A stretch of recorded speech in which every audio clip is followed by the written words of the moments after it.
Hey, ¿qué tal estáis? Estamos en un nuevo vídeo de FIFA 19 y hoy os vuelvo a traer. Como habéis visto, os he traído el de rompecabezas, el de edificio, el de maestro de los híbridos y os voy a traer el de intermedio.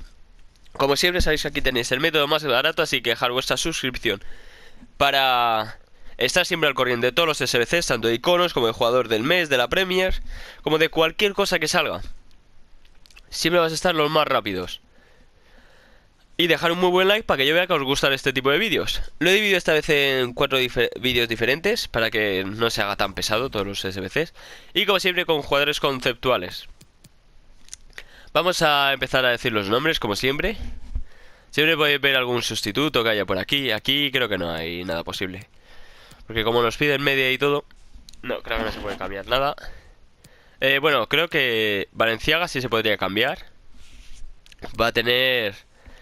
Por si hay alguno más barato, ¿sabes? Por si Valenciaga se pone en 2000 monedas o una cosa así. Aprovechar ahora que rápido van a subir los precios. Empezamos por Carrillo, Simanowski, Dani García, Mangani, Zagoev, Samedov, Valenciaga, Traoré, Thomas, Mario Fernández, Butele. Y habríamos acabado. Esta plantilla estaría en torno a las 6.000 monedas y media, 7.000 monedas. Mi consejo es que empecéis ya a haceros ese veces para ganar monedas con lo que os den en sobres. Y no me enrollo más. Espero que os haya gustado el vídeo. Suscribiros si no estáis. Y adiós.